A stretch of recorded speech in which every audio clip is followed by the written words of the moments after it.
తారకుడు. అమృతం త్రాగినా తృప్తి ఉంటుందేమో గాని, ఈ దేవీలీలలు ఎంత విన్నా తృప్తి అనేది కలగడం లేదు. ఇంతకీ ఆ పరాంబ హిమవంతుని ఇంట పుట్టింది అన్నావు కదా! ఆ కథ వినిపించు అన్నాడు జనమేజయుడు. చెప్పనారంభించాడు వ్యాసుడు. ఆ విధంగా సతి విరహంతో విరక్తుడైపోయాడు శివుడు. లోకం శక్తిహీనం అయిపోయింది. అలాంటి సమయంలో జన్మించాడు తారకాసురుడు. శివుడి కొడుకు చేతిలో తప్ప నీకు మృత్యువు లేదు అని వరమిచ్చాడు బ్రహ్మ అతనికి. ఆ వరగర్వంతో శక్తిహీనమైన లోకాన్ని మరింత హింసించసాగాడు వాడు. దేవకోటి విష్ణు దేవకోటి మొత్తం విష్ణువుతో కలిసి హిమాలయ పర్వతం చేరి అంబ యజ్ఞం ఆరంభించారు. చైత్ర శుక్ల నవమి శుక్రవారం నాడు దివ్యమైన జ్యోతిర్మూర్తి వారికి దర్శనమిచ్చింది. ఆమెని భక్తి శ్రద్ధలతో స్తుతించారు దేవతలు.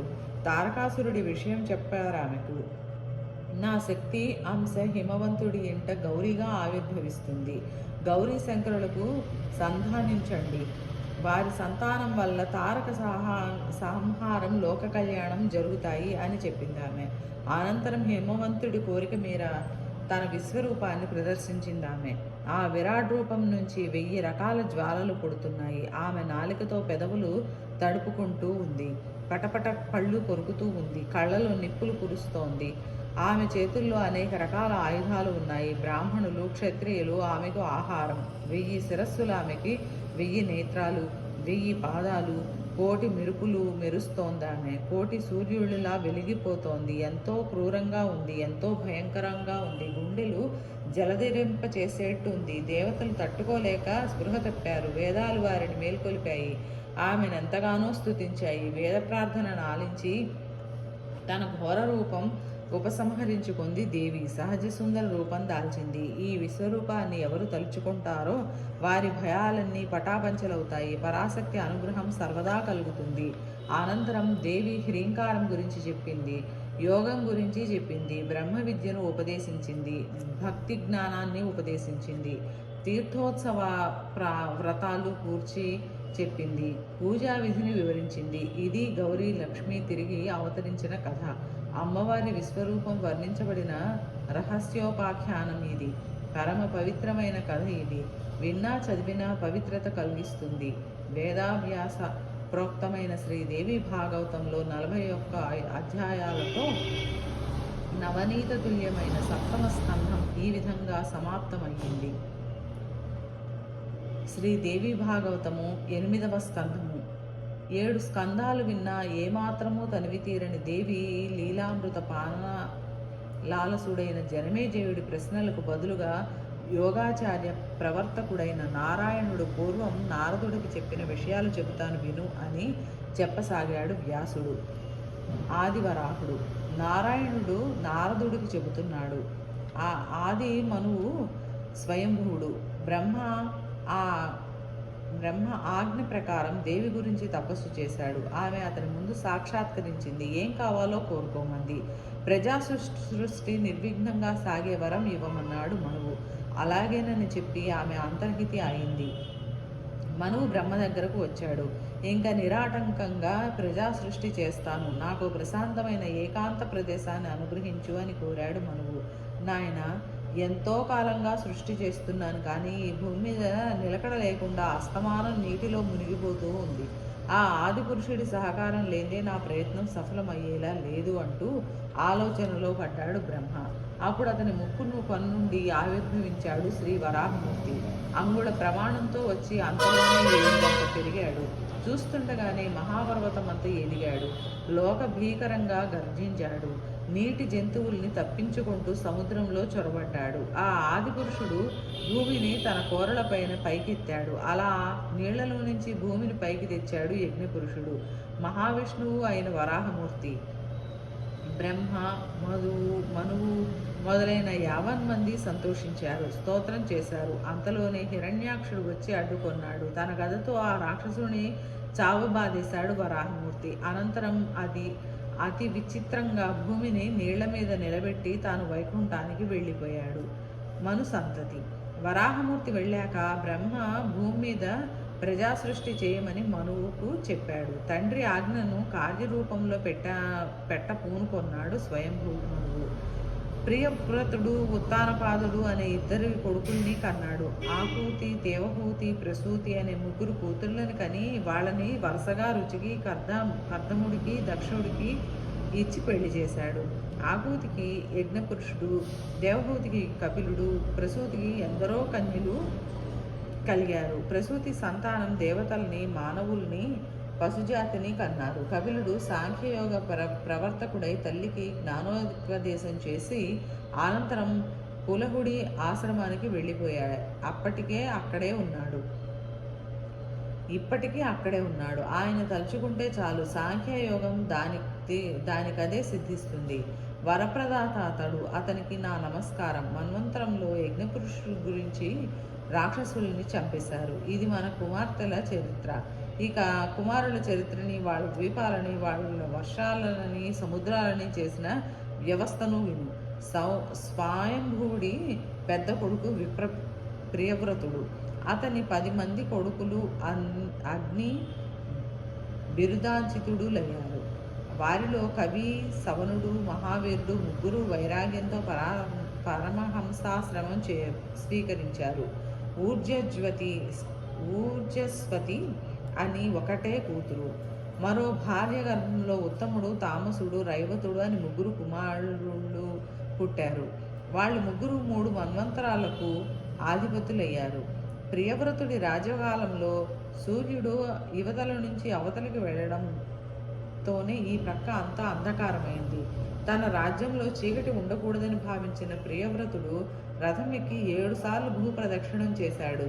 అతడి రథచక్రాల గాడిలో 7 సముద్రాలు ఏర్పడ్డాయి. ఆ సముద్రాల మధ్య భూమి 7 ద్వీపాలుగా మారింది. ద్వీపాలకి సముద్రాలు హద్దులయ్యాయి. అప్పటి నుంచే భూమి 7 ద్వీపాలతో ప్రకాశించింది. జంబూ, ప్లక్ష, శాల్మలి, కుశ, క్రౌంచ, శాఖ, పుష్కర అనేవి 7 ద్వీపాల పేర్లు.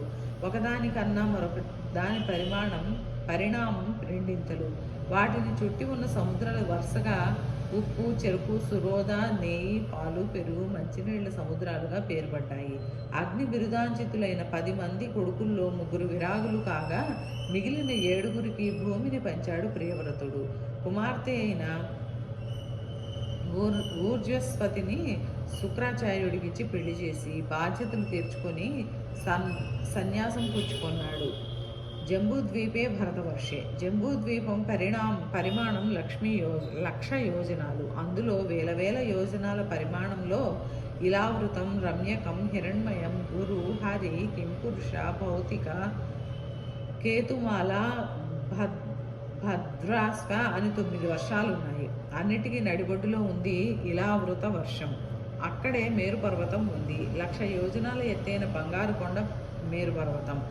ఏం వర్ణించమంటావు జంబూద్వీప సౌందర్యాన్ని? అక్కడే సుందర పర్వతం మీద మామిడి చెట్టు ఉంది. త్రికూట పర్వతం అంతా ఫలాలు కాస్తుంది. పండి రాలిపోతూనే ఆ ఫలాలు పగిలి రసం స్రవిస్తాయి. ఆ రసం నుంచి ఆవిర్భవించింది దాని పేరే అరుణోదయ. ఆ మందారం మీదనే ఉంటుంది భగవతి. జంబూద్వీపంలో 9 వర్షాలలోనూ దేవినే ఆరాధిస్తారు. విడివిడిగా ఇలా వృత్తంలో ఆదిదేవుడు రుద్ర రూపంలో ఉండి సంకర్ష స్తోత్రిస్తూ ఉంటాడు. భద్రాస్వ వర్షంలో ధర్మపుత్రుడు భద్రశ్రవుడు హయగ్రీవుణ్ణి స్తోత్రం చేస్తూ ఉంటాడు. హరివర్షంలో నృసింహస్వామి, కేతుమాల వర్షంలో కామదేవుడు, రమ్యక వర్షంలో మత్స్యానవరుడు తారుడు స్తోత్రపాత్రులై ఉన్నారు.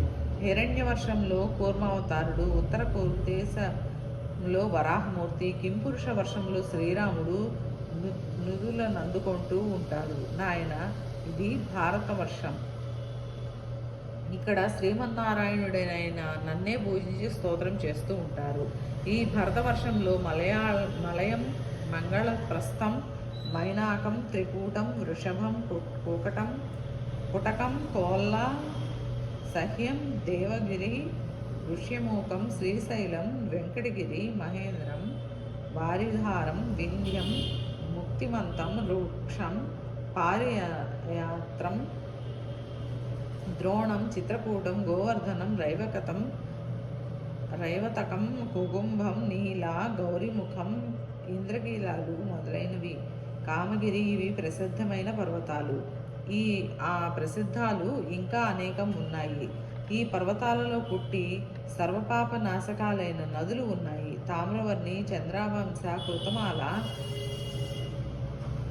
పటోదాక, హయ్యాసి, కావేరి, వేణ, పయస్విని, తుంగభద్ర, కృష్ణవేణి, శర్కరానర్తకి, గోదావరి, భీమిరథి, నిర్వింధ్య, కాప్తాపి లేదా రేవ, సురస, నర్మదా, సరస్వతి, చర్మన్వతి, సింధు, అందోసోణ, మషికుల్య, త్రిసామ, మహానది, దేవస్మృతి, కౌశికి, యమున, మందాకిని, వృషద్వతి, గోమతి, సరయు, రోధవతి, సప్తవతి, సుషోమ, శతద్రు, చంద్రభాగ, మరుధృధ, వితస్థ, అసక్ని, విశ్వ ఇలా ఎన్నో నదీ నదాలు ఉన్నాయి. ఇక్కడి భారత వర్షీయులు వర్ణాశ్రమ ధర్మాల్ని అనుసరిస్తూ మోక్షం పొందుతారు. అందుకే ప్రపంచం మొత్తంలో ఈ వర్షానికి ఎనలేని గౌరవం. ఈ ప్రపంచంలోనే అన్న మాట ఏమిటి? ముల్లోకాలలోనూ భారతదేశం గౌరవించబడుతుంది. ఈ ఒక్క దేశంలోనే తమ యజ్ఞ భాగాలు అందుకోవడానికి దేవతలు స్వయంగా వస్తారు. ఇలా జంబూ ద్వీపంలో ప్రధానమైన 9 వర్షాలేగాక స్వర్గప్రస్థం, చంద్రశుక్రం, ఆవర్తకం, రమణకం, మందరం, హరిణం, పాంచజన్యం, సింహళం అనే మరో 8 ద్వీపాలు ఉన్నాయి. ఇవన్నీ సగరుడి కుమారుడు గుర్రాన్ని వెదికేటప్పుడు ఏర్పరిచినవే. జంబూ ద్వీపం లాగానే ప్లక్షాది ద్వీపాలు వైభవోపేతంగా పరిఢవిల్లుతున్నాయి. ఎగువ మండలాలు. మొత్తం మీద ఈ భూగోళం 50 కోట్ల యోజనాలు వ్యాపించి ఉందని శాస్త్రజ్ఞులు అంచనా వేశారు. వేదోత్తమైన సూర్యుడు 50 లక్షల యోజనాల భూమి చుట్టూ ప్రతినిత్యం తిరుగుతూనే ఉంటాడు. క్షణానికి 2000 యోజనాలు ప్రయాణిస్తాడు. సూర్యాసన విస్తీర్ణం 9,50,000 యోజనాలు. స్వర్గమత్య లోకాల నడుమ అంటే భూలోకానికి ద్యులోకానికి మధ్య అంతరిక్షం. అక్కడే ఉంటాడు సూర్యుడు భూమికి 50 కోట్ల యోజనాల దూరంలోను. సూర్యుడు ఒక ఏడాదిలో నడిపే మార్గాన్ని చంద్రుడు 1 నెలలో పూర్తి చేసేస్తాడు. సూర్యకిరణాల నుంచి 1,00,000 యోజనాల దూరంలో ఉంటాడు చంద్రుడు. చంద్రుడి పైన 3 లక్షల యోజనాల దూరంలో నక్షత్ర మండలం ఉంది. ఆ తారామండలానికి 2 లక్షల యోజనాల దూరంలో శుక్రుడు ఉన్నాడు.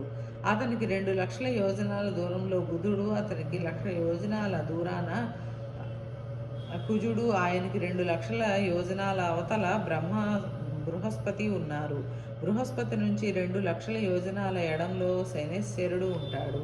ఆ శని నుంచి 14 లక్షల యోజనాల దూరాన్ని సుషుప్తి మండలం ఉంది.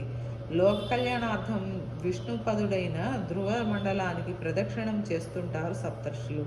ఆ సప్తర్షి మండలానికి 13 లక్షల యోజనాల ధ్రువలోకం ఉంది. అక్కడ ఉంటాడు ధ్రువుడు. గ్రహ నక్షత్రాలకు ఆధారభూతుడతను. ధ్రువుణ్ణి ఆశ్రయించుకొని గ్రహ నక్షత్రాలాదులన్నీ వాయు ప్రేరణతో ఆకల్పాంతం అలాగే తిరుగుతూ ఉంటాయి. ఈ జ్యోతిష్ శాస్త్రాన్నే శింసుమారం అంటారు.